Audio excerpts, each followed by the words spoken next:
Tracy, I'm so excited to have you here. Thank you for coming on and talking to us on the show about the topic that I probably hear the most about. How do we keep our houses under control? How do we declutter? And how do we also do that alongside living life? Because it can be really hard to obtain all these things throughout our life and have a peaceful home. So I'm super excited. Thank you for being here. I want to just jump in and kind of get a little backstory. How did you get involved in helping people keep their lives together?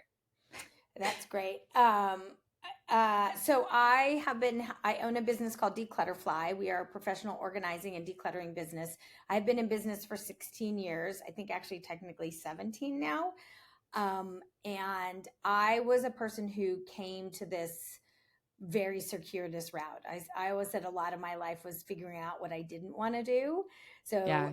but then all those jobs, I was a secretary and I was an admin, I was a bookkeeper, and they all led me here. So about 16, 17 years ago, I started doing jobs on the side. I was a personal assistant to someone, and I just would take a job on the weekend or help somebody. And then I like to joke that my little flip phone started blowing up. And I was like, a friend of mine was like, I think this is a business. I was like, what? I just help people. And he's like, yeah, that's a business. So I made a website, and that's 16 years, 17 years later, and 12 employees. And we're getting ready for national expansion, which is so exciting. So cool. And I think for me, I've always been organized. But a really key component is I'm the child of a hoarder. Hmm. So a parent of mine is an extreme hoarder, and I spent my life watching someone struggle with their relationship to their stuff. So it became very clear to me that this is not just about habits. It's about psychology. It's about emotional attachment. It's about the stories we tell ourselves. So I was very early on able to bring in that component. I also, I had an immigrant grandmother, and my Hmm. both of my grandparents lived through wars and the depression, and so I was, they were farmers, and I just saw a whole, just how all of that plays into, how we live in our homes, and that it's Yeah. not just about it being perfect on Pinterest. It's about how Yeah. does your home function for you, and are you and your family happy in it, and does it work? Yeah, I love that because a system doesn't mean anything if you just set it up and you don't keep using it, like in anything in life, not just organization. But I have been guilty of that. And I will, most recently, I feel like, and I'd love your opinion on this, when everyone was kind of home during COVID, and there was like this real big spike of like, okay, I'm going to do these things in my house. I'm going to, get a bunch of clear boxes and labels, and I'm going to organize in this way. How, since you've been in the business for much longer than that, what's your perspective on that? Was there this spike during COVID, or did it just feel that way to other people on the outside? It just felt that way. What Yeah. really spiked in COVID is everybody overshopped. Everybody just Oh, shopped like bananas, like towers and towers of packages. And, we looked like we were organizing, and we felt like we were going to have all this free time. But especially if you had kids home, like you didn't, I don't know where people thought that COVID was like just a vacation. I mean, if you were, Zoom schooling your kids, or pod schooling your kids, or yeah. homeschooling your kids, or trying to figure out how to cook, it wasn't, people did not organize as much as they said they did, or the news articles that they did. Yeah. And also, guess what? That's okay. We were dealing with so much. That's one of the things that I say, and especially to my mom clients, like, you have to find a way, organizing is a part of caring for your house. It's organizing, it's decluttering, and it's cleaning, right? Those are Hmm. your house tasks.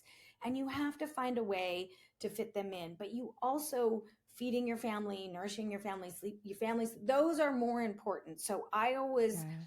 like to just let people let themselves off a hook a little bit. And how do you get your house so it works as opposed to looks?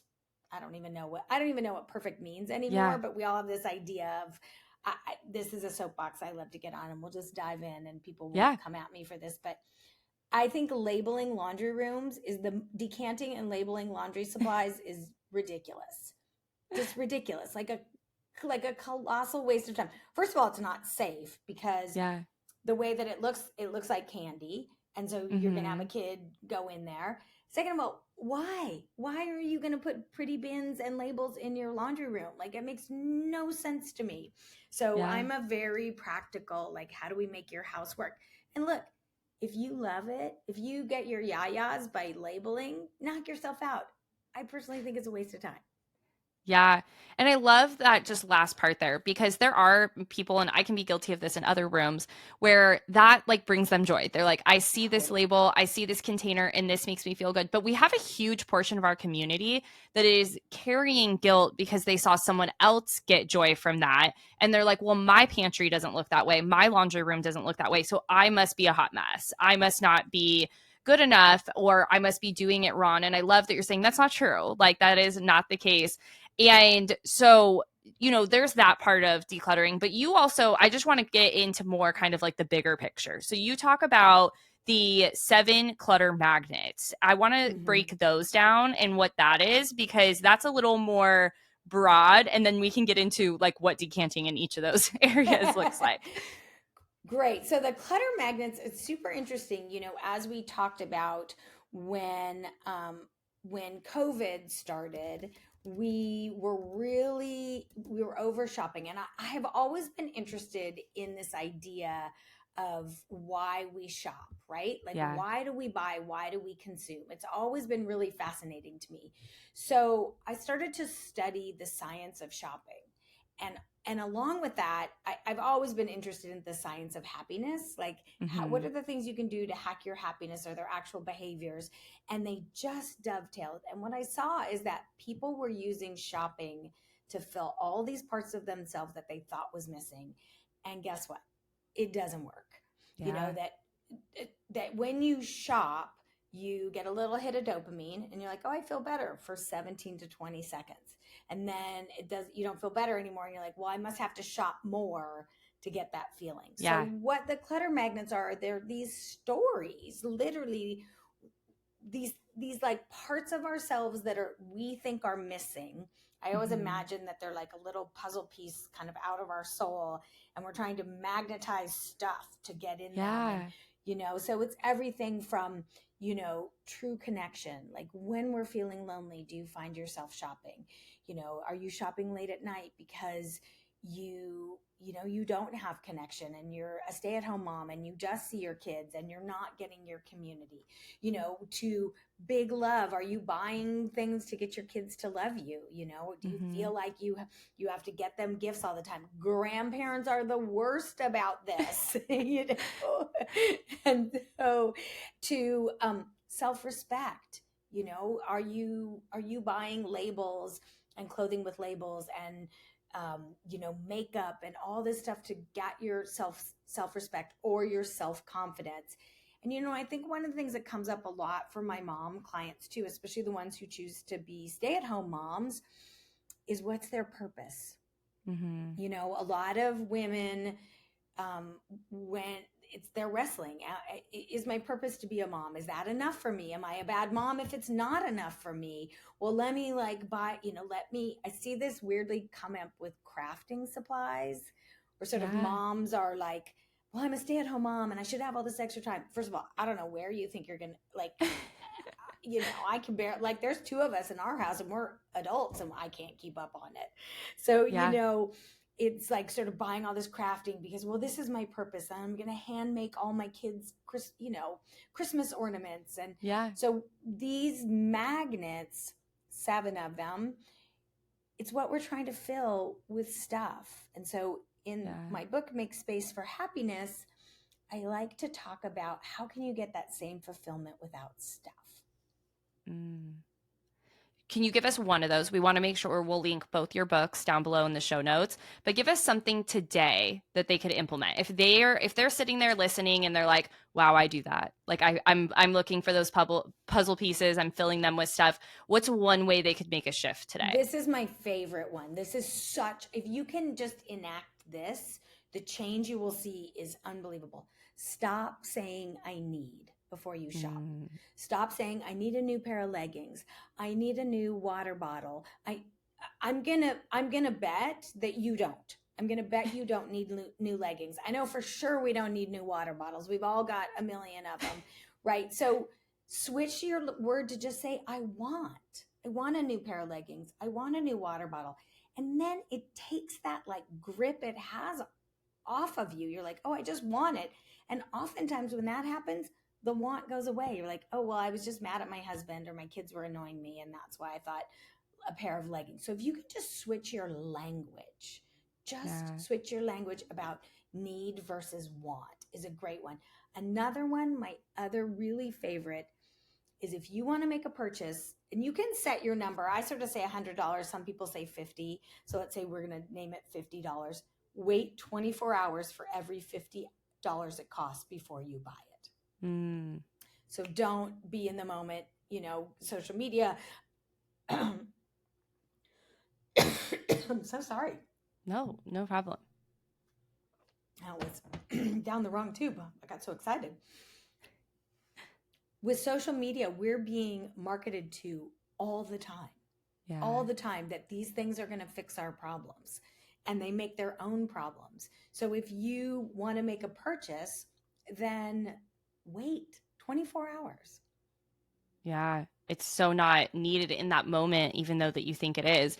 And I have heard people play the other side of this. And they're like, well, it's on sale and the sale ends during this time. And I would love to get your feedback on that. I know for me personally, when I look at that, I'm saving like $2. But Right. I would love to hear This what your is thoughts great. are. This sale conversation is my favorite. If it's something that and by the way, everybody buckle up because we've got Prime Days coming up. We've got Cyber Monday. We've got Black Friday. We've got after holiday sales coming at us. If it's something that you need and you have been waiting for it and it goes on sale, it makes sense. But if it's just something that you're buying because it's on sale, it doesn't matter. And I also joke all the time, if everything's on sale, nothing's on sale. Yeah. Yeah. And so I think it's really, I'm so sorry, Kelsey. It's okay. You're allowed to be Allergy. human. What? I am? Great. Allergy season sort of upon me. Yeah. As all these sales come at us, I'm telling people, do your homework and be intentional about your spending. What's your budget for the holidays? Yeah. What's your budget? Right? And, I'll give a great example. We are about to need a new Vitamix. We use it all the time. My husband has repaired it. It is like the little guy's hanging on. Yeah. And I'm like, you know what? This is what I'm going to look for on Prime Days. Is it a real bargain?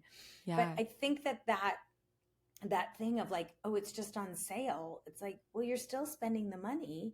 And so do you need it? And I think oftentimes when we lean really into that, got to buy it in the sale, there's something else going on. There's something else inside of us we're trying to fill.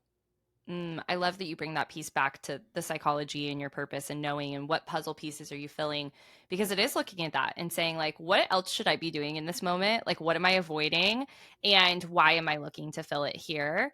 And, using your Vitamix as an example, that exactly like that. There are things that maybe you need, and it's better to buy it at that rate.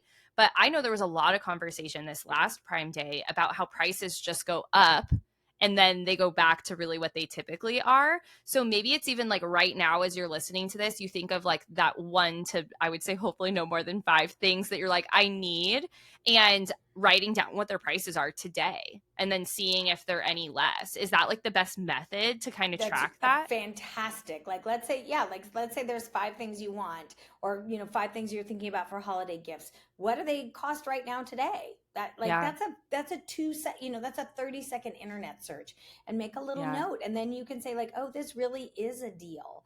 Another thing, this is like extra credit homework if people want to do it. But another thing you can do, you can run a spending report from Amazon. Ooh. It takes a little bit to find, like they don't like to send you there, but you can run a monthly spending report. And I like people to do that and then go through and check or highlight, was this a want or a need? Was this a want or a need? And then you start to understand like, oh, those were just neat wants. Like I just wanted that. And what was going on with me that day that I did it, that I bought it? So let's unpack that a little more, because that could lead to some shame. That could lead to some self sabotage. How do you use that as data and information to move forward and not just sitting in the, oh my gosh, I spent X number of dollars that I shouldn't have? Change comes when you change your behavior, right? Mm-hmm. Real change your behavior. And when you have data to support why that change is good, right? Like we know we need 6 to 8 hours. I need 8 plus. I have since I was little, right? Sleep Yeah. at night. So I know all the data has shown science that scrolling on my phone till 2 in the morning is not good for me.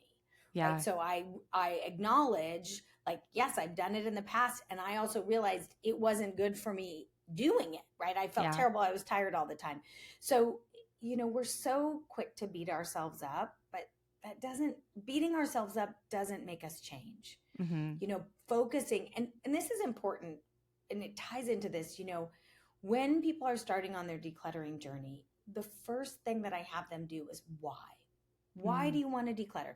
And you can't say, oh, I'm lazy or I'm a bad housekeeper. Those are not whys. Those are judgments. Those don't count. Like, I want my kids to be able to get themselves dressed in the morning without my help.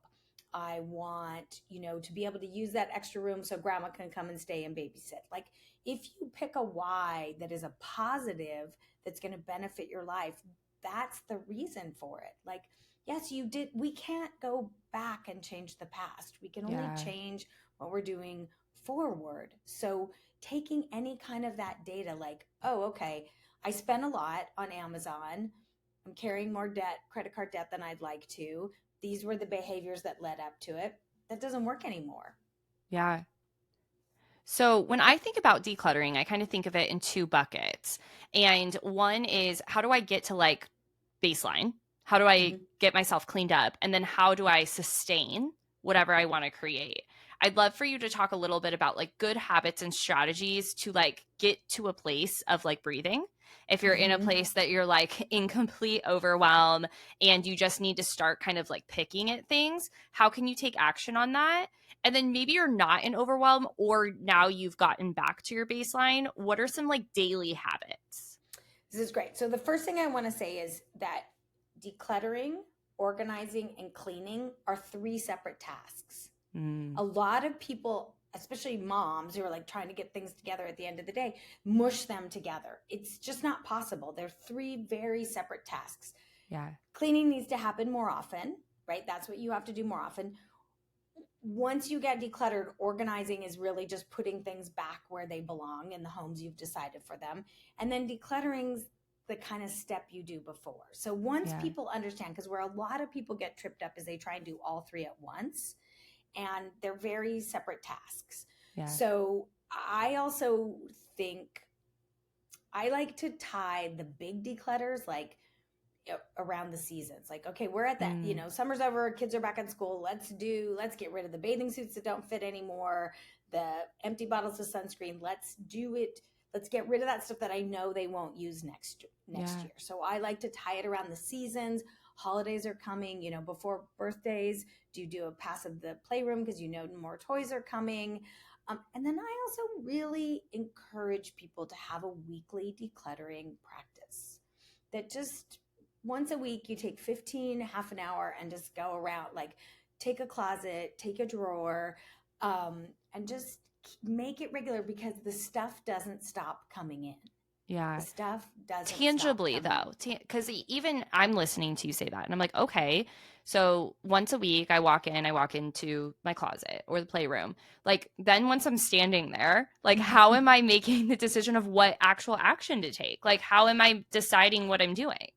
That's great. So I'll just say one thing too. I have, on my social media, and I think we'll link to that, I have 5-minute decluttering challenges, and they're so specific and they're so fantastic. And they're literally Yeah. like, you're going to do socks. That's all you're going to do is socks. You're going to do coffee mugs. You're going to do your pen cup. And they're so fine grained. And for people who are juggling a lot or don't know where to start, that's super successful, because sometimes when you see the whole room, like you said, okay, I'm standing in the middle of my playroom and I'm like, I don't know where to start. Yeah. Right. So sometimes if you can break it down to, like, okay, today I am just going to focus on games that we've lost the pieces of that no one can play anymore. I'm just going to start there. So Yeah. sometimes if you can really break it down specifically, it's very successful. Yeah. Okay. I love that. So helpful.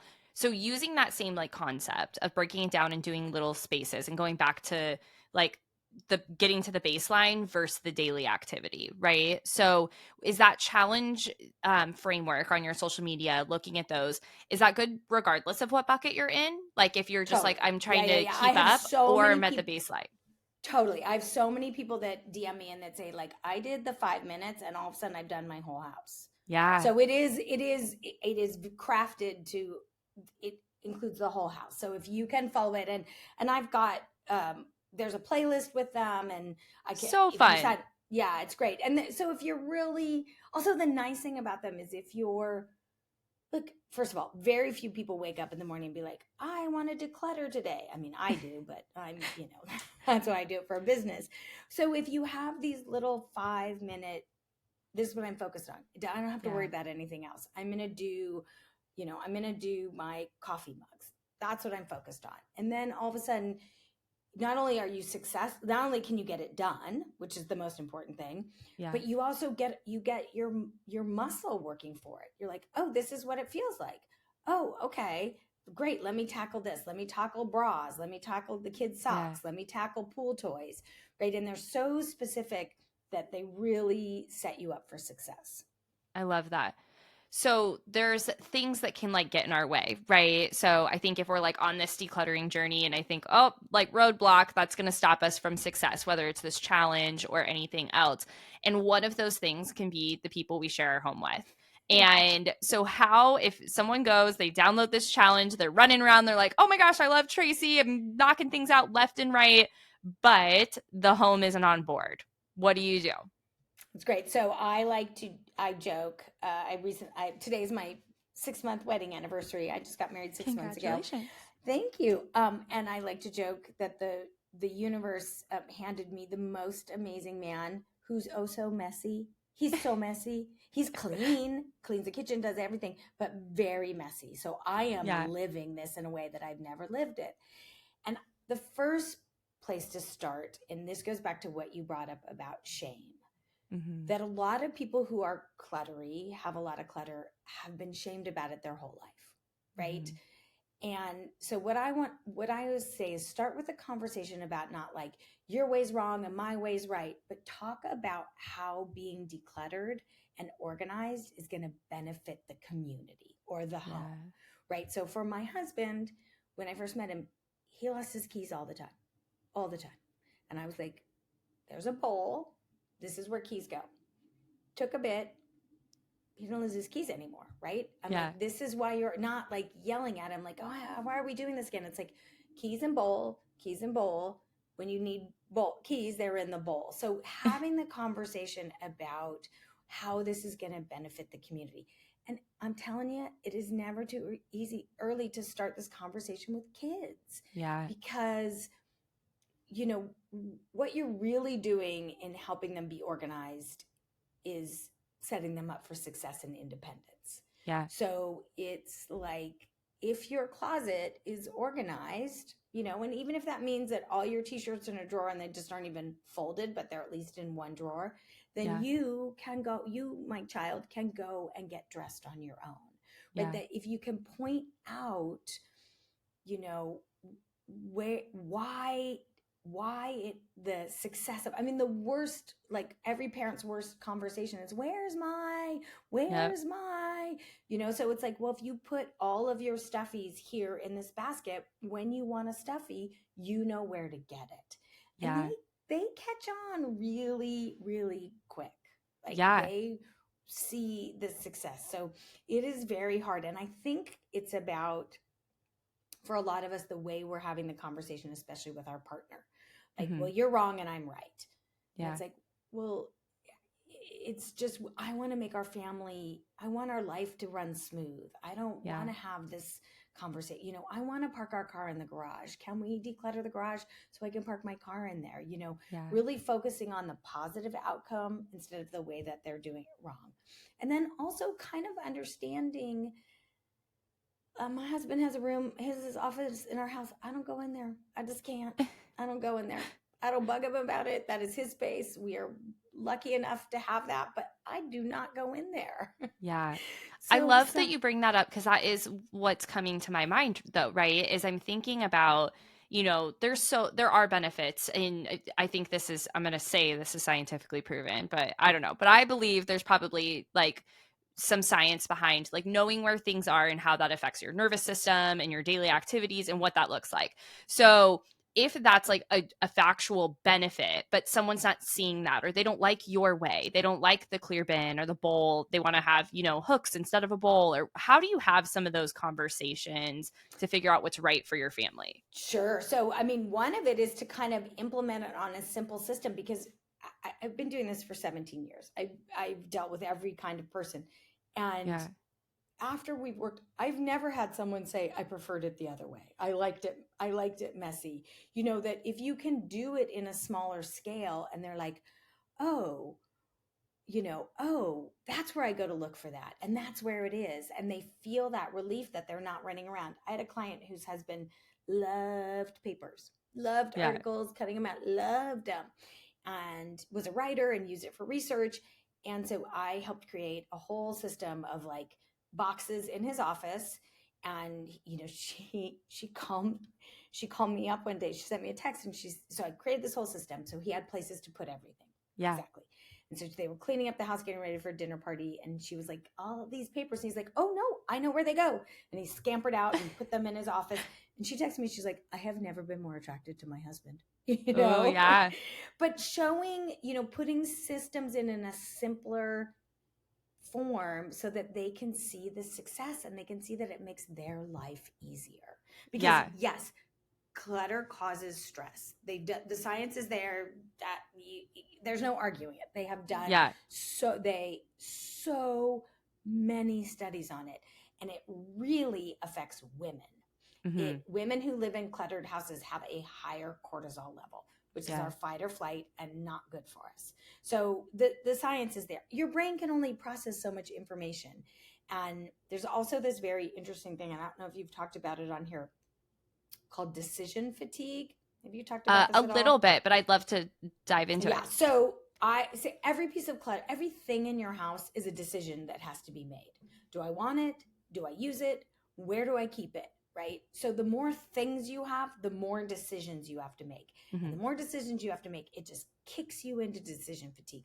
On top of the fact that you're like, what is my family eating for breakfast? What is my Yeah. family eating for lunch? What is my family having for snacks? When do I have, you're already as a mom in decision. I mean, we're all in decision fatigue, but, and then you add this other level. So when you take stuff away, you don't have to make decisions about it. Yeah. So this other thing comes up in my brain. I'm just thinking my boys are 4 and 2. They're a little bit younger. And I have tried to create good systems for their toys. And some days are better than others. But I do have this kind of fear that I'm going to create like this almost like an inability to just play and not worry about where things go and where they're organized and allow them to just have fun and be a kid and not too worried about like putting things away. Now, that could be real or not, but I'd love to get your opinion on it of just like how do you help implement good systems with kids with also not creating, our kids this day and age, they have so many stresses. They have so many things once they get in school that they have to worry about and get their homework done in their schedule. And sometimes there is a part of me as a parent where I'm like, I don't want to give them one more thing they have to do, but I also know it's going to help them operate in a more efficient manner. So how do you kind of balance that That's both Kelsey, that's sides? so great. And that's so admirable to be thinking that way. I think that I really think what it is, because I have dealt with the people who are the extreme and like, don't move that and put that, that Yeah. you like playtime is playtime and you all can go bananas and free play, but we clean up at the end. We put things away. And the reason we put them away is that when we want them tomorrow, we know where they are. Yeah. And I know that's easier said than done. And sometimes you're just, but if you can slowly interject but yes, you do. You have to let them have free playtime and they have Yeah. to not be worried about breaking things or you're mixing it up. And sometimes it looks like, yeah, would it be great that the crayons and the markers and the pencils are all in three different things? Of course. But maybe it just needs to be a bin of writing implements. Maybe that's Yeah. easiest for your family. So be careful, because you do want them to express themselves. But I think you're right. And by the way, I don't know if your kids are in preschool, but I say, people are like, oh, my kids can't. I'm like, they do it at preschool. Yeah. Our preschool's pretty darn organized with where the kids clean up and they put things away. And it's a part of it, and the kids Yeah. the kids just do it. So if you sort of do that same thing, like, now's our cleanup time, and let's spend 10 minutes before dinner, and if you really lean into, if you clean up, it means you know where to find it tomorrow. Yeah. If you can draw that thing, like, you really want to play with your Legos or your Duplo, or this is, then you'll know where to find it. So when you can draw the correlation of when it's put away, then you know where to find it, instead of, this is just something we do. And then they're smart and they're logical, and they're like, oh, you're right. You know, and then sometimes you just like let them out in the yard and you're like, ugh, just make a mess. I love that. And it does need to have that balance. And tying it back to, this is so you can find it. It's not because I want you to follow mom's rules. It's because then you know where your toys are, and you don't get upset when you can't find that specific car tomorrow or whatever it is. I absolutely love that. Now, I know with younger kids and maybe even teenagers, I actually feel like there's kind of like an overlap there. Sometimes teenagers or toddlers. Yeah, in different ways. And I'm just thinking about organization systems with mine and the women in our community. Sometimes it's not about saying like, okay, the red car goes here, but all the cars go in this box. And like you said, the writing utensils, it's not markers, pencils, all separated. It's having the box. I think that applies to a lot of families in a lot of different ways. So can you give us a couple examples on how you could implement that into different spaces in your house if you don't have a bucket for everything, how you could kind of start with one section of something? Are there a couple things you see in, like, definitely. I know the kitchen is so stressful for people. Like, is there something in the kitchen that applies to so many people? Well, I think the first blush that when you look at it is, be careful that you're not over organizing, right? Yeah. That's and this will just full circle back to what we started talking about, pantries. Like, do those decanted pantries look beautiful? Sure, but there's so much work. There's so much work. And a lot of the people that post them on social media have full-time staff, have help that do it. So really, like, I always say this, done is better than perfect. Like, there are things that, like, it's not going to be as fine grained as I would like, because I'm raising children and this is what it's going to be. I give this great example. I have so many, when I was first starting, I had a mom that was like, I keep my hairbrushes and sunscreen in the kitchen. And I was like, well, that doesn't make any sense. And I was around her house and I was like, oh, that makes perfect sense. Right. So, because then while they're sitting down eating breakfast, she can slather it on and comb their hair. So I think that's the thing, is be careful that you don't have these expectations and you're doing too fine grain of organizing.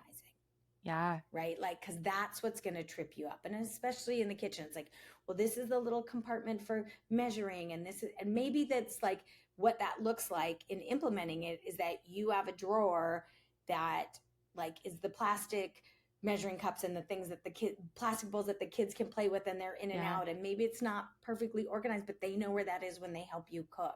So I think where a lot of moms and a lot of people is, sometimes they're just trying to make too fine grain of a system, and it's hard to implement and hard to keep up. Is there a system? I think the most common thing I hear is paperwork from mail, paperwork from school items. Is there like one or two kind of tricks that could help that? Yep. So first thing is, okay, I got a bunch for this. Paperwork is my jam. The first thing is, you go from the mailbox to the recycle bin. You don't set it down. Don't even let it get in the house, right? Half of it is like Costco mailers and just things you're not ever going to look at. That stuff goes in the recycle bin. That's a 15-second stop. Next stop is the shredder. And the credit card offers, all those things get shredded. So right there, you have gotten your mail down to your actionable items. Yeah. So that, like, getting rid of all that. don't go more than 3 days without dealing with your mail. That's when it's going to add up. And then, you know, one of the things that we have to remember is that we have to build in, I call it the admin of being an adult, right? There's admin we have to do, like insurance claims and paying this. And, you know, so oftentimes when paperwork's out of control, it's because one, over retention, people are keeping too much. And two, people aren't budgeting in the time to run their life. So when you're like, okay, I need 2 hours on Wednesday to pay bills, call the insurance company, sit on hold. Like, you've got to schedule in that admin time, and that's going to help you stay on top of the paperwork. And, you know, it just needs, it also needs to be in one place. Yeah. So is it a basket? Is it an inbox? Is it, where do those papers go through? Because we go back to, Kelsey, when I need to find it, where does it live? So yes, would it be fantastic to have, you know, flippy file folders that are like each kid and each kid's, you know, permission slip and lunch menu? That, sure. But maybe it's just one basket and all that, and you're like, at least I know it's in there somewhere. That's okay. That works. So where it lives is directly tied to when you need to find it. Where is it? And, you know, it's a matter of training the kids. Maybe it's a basket on the kitchen counter or in the mudroom so that when they come home, drop your papers in there. Yeah. Okay. I love that.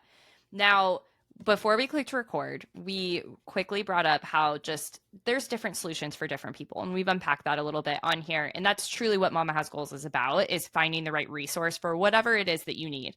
But there was a period of time where there was a lot of buzz around this specific organizer and this method of finding joy in your items. And you have a different opinion. And I'd love to break that down a little bit and just kind of hear why that method may not work for some people. So I just want to hear what that is. You know, with Sparking Joy, everyone knows who we're talking about. By the way, I will point out that about 6 months ago, after her third child, she came out and said, I just gave up. I don't know if you saw that, but I didn't. That's good to know. Yeah, she said, I gave up. And, you know, I think her giving up is that, I think that, I think her method is great. And it started a very important conversation. And I think coming from her religion and her cultural background, but I think it's oversimplified for a lot of people. Because first of all, like, there are tools that aren't, like, my toilet brush does not give me joy, but I need it, right? I don't, so like, I would get stumped there. There's sentimentality. There's, you know, I might need it someday. I think it's oversimplified. I think it was a fantastic entry point, and I think it was a great conversation, but I really think for a lot of people, it's just too simple. It's just too simple. It's so much more complicated than that. And, you know, I'm sure so many of your listeners are part of the sandwich generation, right? They've got young kids and aging parents, and like, what do you do with the parent stuff that's coming in? I just feel I feel for a lot of people, it's oversimplified. And I wrote my first book, Making Space Clutter-Free, about that. Like, it was a reaction. I was like, this is too simple. This doesn't work for everybody. And look, if it works for you, great. But a lot of people are like, I got stuck. Like, you know, and so I think it's, as we know, as humans and on our personal development journey, as many tools as you have in your toolbox, great. The better. Yeah. The better. Pull it out when you need it. Pull it out when you need it. To get specific with that, when I was watching that show, where I could see myself maybe utilizing parts of it, but also getting stuck, both, is my closet. And so I'd love to use like our closet as an example. And especially women, like most of us, our bodies have changed over 10 years, especially if we've had children. We don't typically, I'm definitely not the same size I was when I started college, you know, type of thing. But there's this idea of, oh, maybe my body will change back this way, or for that specific event, even I will need that item for that event, but I'm not going to go to that event for another 2 years or whatever it is. How do you find the balance between decluttering your closet, finding joy, keeping those items? Where does that apply when it comes to clothing? This is great. I mean, first of all, I don't want anyone, this seems to be, it's a great theme in this podcast, shame, right? I don't want anyone keeping anything in their closet that makes them have shame. You know, this idea, like you said, like, I've had kids. I am not what I was in college. Like, I've been through menopause. Like I am never getting back. Like the Yeah. weirdest thing happened, but my ribs expanded. Like Yeah. they just, and they're not going back. So I Yeah. think this idea of like being stuck in the past and maybe I'm going to get back there someday. It's like, well, then you're looking backwards and you're not looking forwards. Like Yeah. you're here today and you're living a life. And I just think that's I don't know. I don't want you feeling bad. So I want your Yeah. closet to be full of clothes that you wear and that you love. And accepting you might not get back there. And that's okay. You're a human. Yeah. There's something called gravity. Like, forget weight gain. There's actual gravity. I Yeah. don't know if you've seen I don't know how, but some videos going around right now where women are walking up to a door jam. Have you seen this where it looks like Yep. they're doing the height of their kids, but it's really how their breasts are falling? And Yep. it just Yep. makes me laugh. Yeah. Like, I'm like, oh yeah, there we are. I'm there. So I Yeah. think it's one, looking at those, here's where I am now. Here's where my body is today. It may stay here. So let's have Mhm. let's have clothes in our closet that we wear.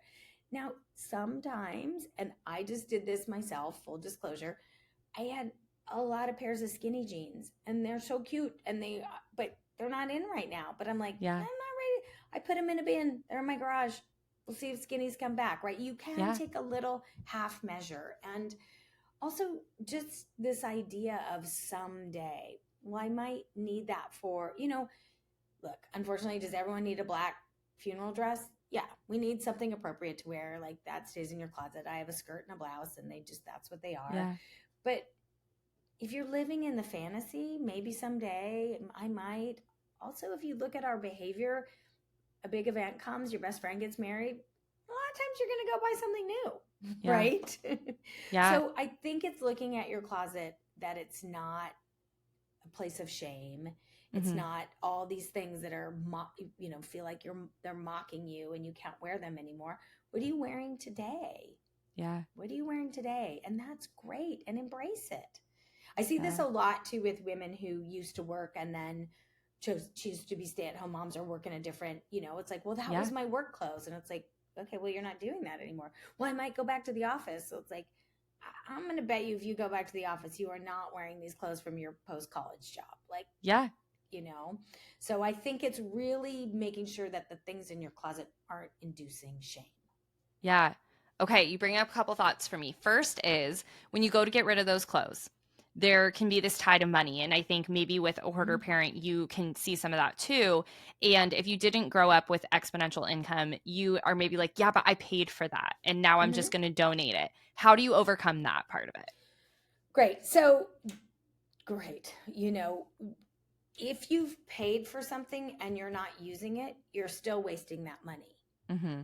right? That is the fact. You bought something that you don't use, the money's still wasted. Yeah. So again, it's that, not like, Brene Brown says it, right?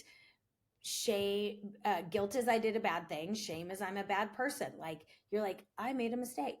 I bought those Yeah. pants. I never wore them. Guess what? I'm human having a human experience. So I think that, and look, if you are in a position where that makes a lot of difference, can you try and recoup some of it? Maybe sell it. There's a lot of outlets for that. There's a whole movement of people wearing secondhand clothes, which is just fantastic. Yeah. So there is that. So yes, you did pay money, but if you don't wear it, it doesn't matter what you paid. It Yeah. does not matter. So Yeah. I think that's something that people just have to get real with and be like, yeah, great. I made a mistake. Turns out I'm human. I love that. And I love that you brought up boxing up your skinny jeans. Like if there's certain things that you're not ready to get rid of yet, you're still getting them out of that one space. So you're giving yourself that clarity. And I have a couple things I've boxed up. And I was literally just talking to my husband. I was like, I should probably just like donate that box because I haven't opened it in 2 years. So the fact that I haven't opened it in 2 years means I don't probably need whatever is in there for clothing items. And that brings me to another thought. I'm thinking of a couple things that we've kept of my husband's from when he was really involved in sports.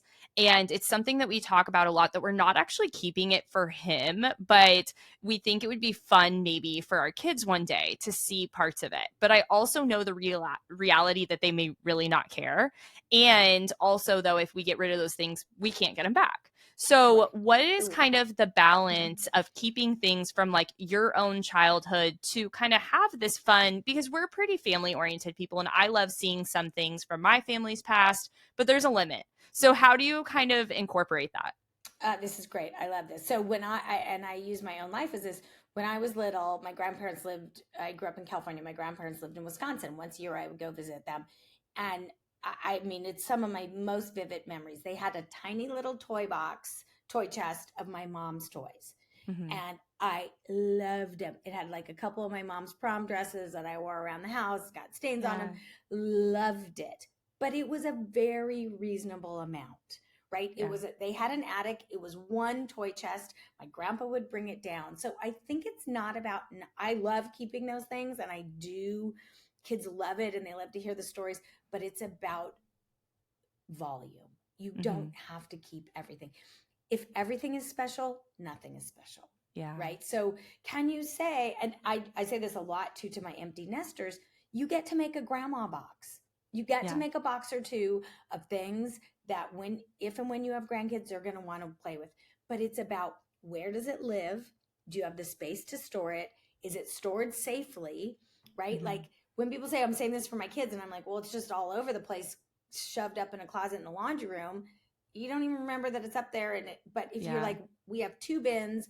One is my husband's sports things that they're going to love to see. One is one is mine, or, this is Yeah. what we have space to. Then it's mindful, it's intentional, it's labeled. And when they're ready for it, that you know where to get it. So Yeah. that's the thing. It's like, okay, we want to say, you've been mindful. You've been like, this is the stuff we're going to save, and this is where it lives, and this is where I know where to go and find it. And I think that's great. The big conversation that everybody's been having also lately is yearbooks. Do you Mm-hmm. keep yearbooks? I mean, everybody's on, I mean, Facebook is just a yearbook now. Yeah. Like I Yeah. have a couple kids I mean, they're grown-ups now, but people I grew up with who are historians and they place it. I'm like, well, I don't need to keep that anymore because it's up. Yeah. Erica Washington, bless her, it's like up there. So, Yeah. I think that's the thing. But I do love, I am with you, I am not, let's wipe out history. I'm Yeah. terribly sentimental. But it's about volume. Mm-hmm. I love that. Okay, you've given us so many goodies. And I know for me personally, I'm headed straight to your Instagram to find the challenges and start there. And if you're really like, I want to go deep and I want to go in, we're going to link both the books below as well. But for the woman that's listening, that's like, okay, this is great. Yes, I need to declutter. Yes, I want to implement some of these things, but they're just not maybe going to take action. They're going to get off of this and life's going to happen. What would you tell her, and what would you recommend to like really pursue whatever it is that they need in their life to really create, as you say, that space for more happiness? Right. The first thing I would say is get clear about why you want to do it. Are you doing it for you and real goals? Or are you doing it because everyone's telling you to do it? Right. If you're Mm-hmm. like, my house isn't working, like I can't get my kids dressed in the morning, I can't get myself, like my house isn't working. I need to do this to get my house working. And what will I gain? What's the positive outcome? And once you get clear with that, all of a sudden the shame floats away and the shoulda, woulda, couldas, and you're like, this is a goal. And I always tell people, start with my 5-minute challenges. You can go to my Yeah. email, my website, and I'll send them to you in a PDF. They're all over Instagram. They're on my YouTube channel. Like, just start with those. They're so easy and they're so positive. And it's like, Yeah. just start and see if it works. And Tracy, remind everyone where they can find you, the best places to go. Absolutely. So Instagram, I'm at Tracy_McCubbin. You type in Tracy McCubbin, it comes up. That's my biggest platform. TracyMcCubbin.com. You can sign up for my newsletter. There's lots of, my events are coming up there. And then I just started something we're calling Team Tracy, where I'm sending text messages with little videos to your Love it. phone 3 days a week. Monday, it's a challenge. Wednesdays, it's a check in. And Friday, I'm answering people's specific questions. which the amount of DMs I get, I just can't. So Yeah. it's been really great. So if you go to my Instagram profile, the link to sign up is there. It's $4.99 a month, but you can try it for 7 days for free. And people are really, it's just a little bit way to have more access to me and go a little bit deeper. I love that. And, when you told me that for the first time, I said that is great for this community because it'll keep you on track each week and give you bite sized action steps that you can just implement each week, one at a time. So, absolutely love that. Last question I have for you, Tracy. You just got married, you've had this successful business, you have these 2 books. What is a goal that you have right now? What is something that you're working on? I want to relearn to surf again. I Oh, I gave love up, that. I surfed, I surfed for many years and gave it up when the business got successful. And I want to relearn. I'm committed to relearning to surf. I love that. Amazing. Well, if you are in Southern California and you have any surfing resources, send them Tracy's Let me way. know. Yes, please. Thank you I so much went for so being far here. as I got my surfboard out of the rafters. Ooh, So I'm feeling good. And I tried on my wetsuit, which doesn't fit anymore. So I let it go and I have to get a new one. there you go. I love that. And now somebody else is going to get that used wetsuit and they're going to be able to take on their dream. So I absolutely love that. Thank you so much for being here, Tracy. So many good takeaways today. Thank you, Kelsey. Have a great day.